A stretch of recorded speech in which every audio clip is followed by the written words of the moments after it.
We're going to do a greeting card.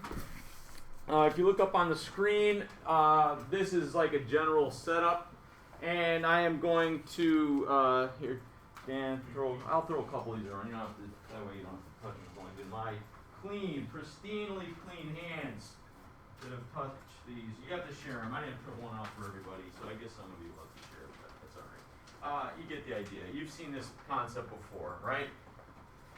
It's making a greeting card out of a traditional piece of paper that we fold in half twice, okay?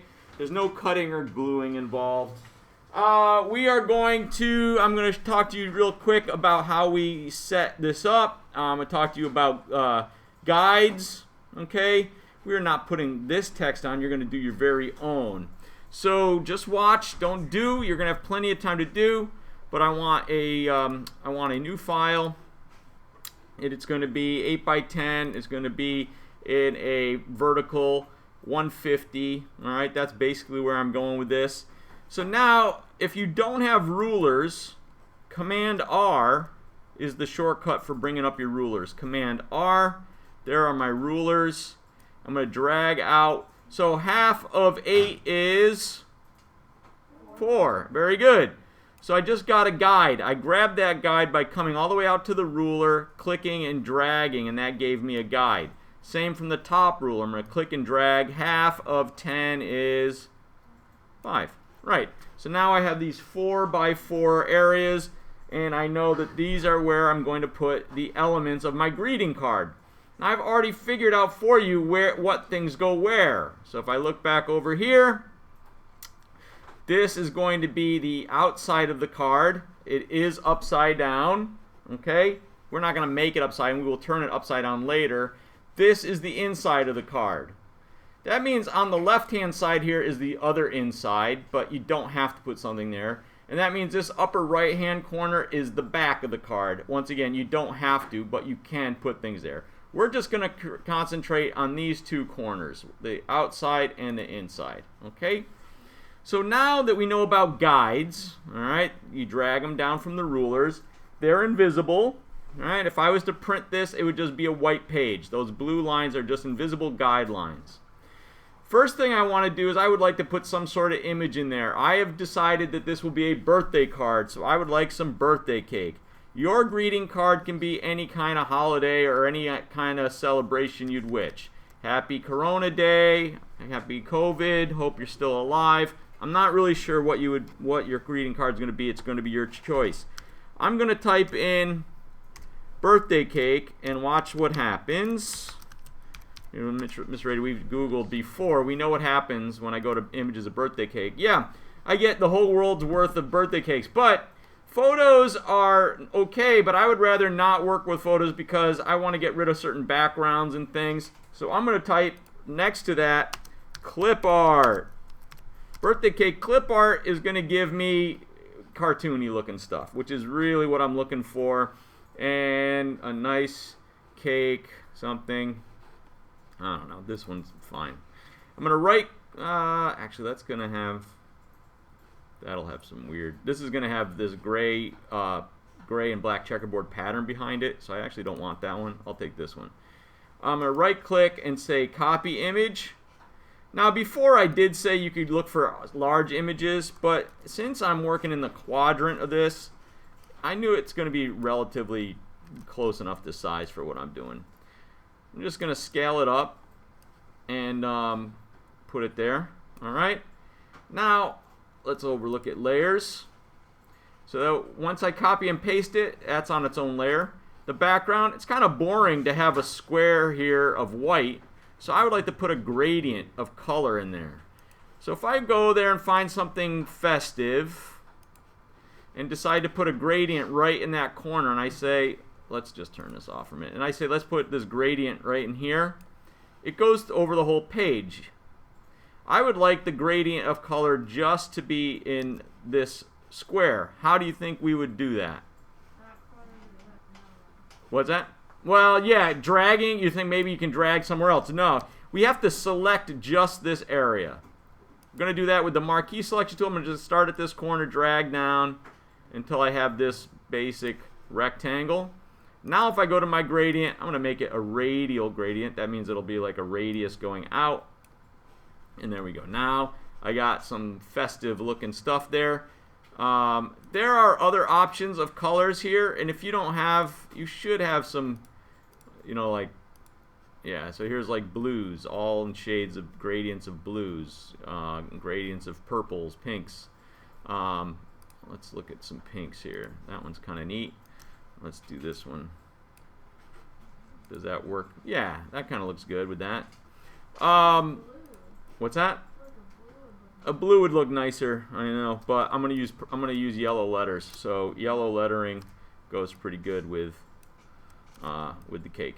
So I was lucky and I found a cake that did not have any background. But let's just say that I didn't, and let's say I went with I'm looking for one that, let's say this one, because this one will go better with my copy image, because I know Bree thinks that my purple motif background. So quality is a little bit lame, but this gives me a good time to show you what we do with this. Magic wand tool selects by color, yes? So that'll select, I hold the shift button down, I'll get all that white and delete. Then now I can just get like a lasso here and just kind of circle this stuff around and hit delete on that. So there, now I have this. By the way, I'm using shortcuts, right? Hand tool for moving around, and space bar and command key for zooming, or a space bar and alt key for zooming out. Okay? What's the command for the hand tool again? Just space bar. You just hit the space bar and you get the hand. All right, so now I would like this to say happy birthday. So I'm going to go to my type tool. I'm going to type happy. Now I could hit hit enter or return a few times to get down to the word birthday, but I would like to type those separately, and because and actually since the type tool I realized I would rather these are all caps. Happy, and then I'm gonna hit the type tool again, T, and birthday. This way I can easily move them around to exactly kind of how I want them, and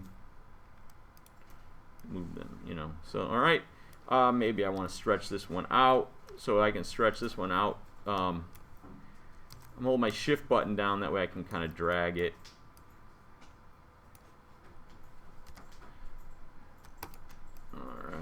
And the color is not good. I would like this yellow right here, so I'm going to use my eyedropper tool to get the yellow of this candle.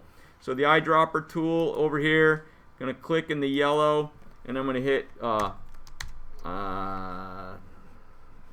thought that I could hit, no, maybe one at a time. Yeah, one at a time. I can hit alt delete and fill those with that color. Or the other way to do that, if I'm on the word happy, I go to the type tool and I look up here on the type tool options. So this is where you can change the font, by the way. I just went with whatever I had last picked. But I can click over here where it's black, and then I can come over here, it becomes an eyedropper, and select that color. So while it's type, that means I can change my type at any time, right? I can come here and say, oh, how about a charming font? Or how about something else? Okay, I am going to leave it alone as it is. It's easily legible, but you can change those. All right, so if I was to look at my example here, it says this is the outside of the greeting card. Notice I am upside down. Okay, so we have to rotate this. Edit, transform, rotate. That's great. I can rotate 180. That's great as well. It rotated both of them because I had them both selected. If I rotate just one, right, it's just going to do one at a time. I can hold my shift button down and select all three of these at the same time, which is good. I can even link them with this little link tool. Now if I click 1, they always stay together.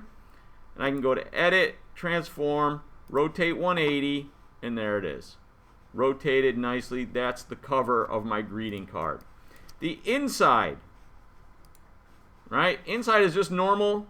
I could go back to my background here, select the inside of the card, and I could put another color, I could put another picture, I could put another message. Happy birthday, son, 23 years of bliss, you know, whatever, right? I mean, it's my message what I want. It could be happy back to school day. It could be whatever you wish for your greeting card. I think you know at this point, whatever you did in the upper left, you basically do the same thing in the bottom right. You just don't need to rotate this part. Okay? What I would like you to do is I would like to see, so there's I'd say 3 parameters outside of just being a greeting card, right? It's got to be that. I want to see the use of a gradient at least once, the gradient tool. Okay? Some form of image from the internet, does not have to be a cake. And a text. You have to use text. All right? The text, once again, is up to you. The greeting card is up to you. The images you pick are up to you. Is there any questions on what you saw? Yes? All right, how do I do those split line things? Yeah, the guides. Yeah. Happy to show you guides again. So guides, you go over to the, first of all, if you don't have your rulers, Command R for rulers. Command R, and your rulers come back.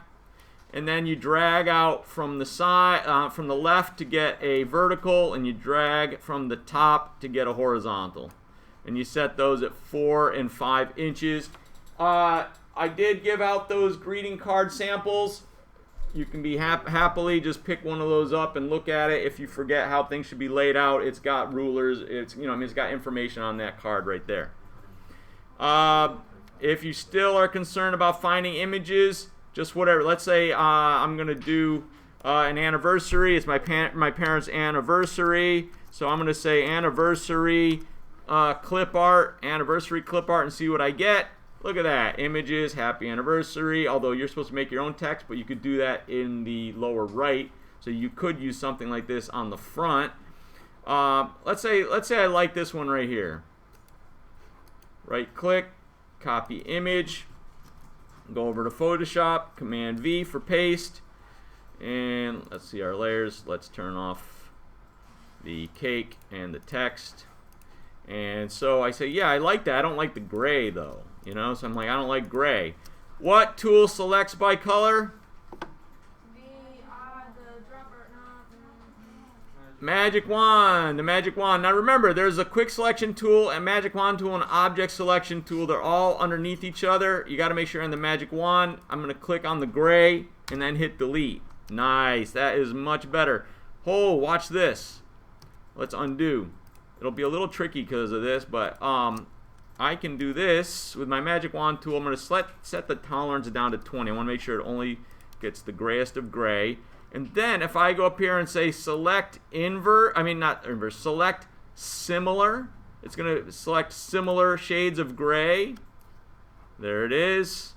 And I hit delete, and it gets rid of the ones that were in the inside the letters as well. Yes. Chrome is asking for a safe storage password. There shouldn't really even be one, but you could just say you could try student and see what happens. That's on the machine. All right, but anyway, so clip art for this project, clip art is probably a way to go. It's just easy to find images that you can use and manipulate.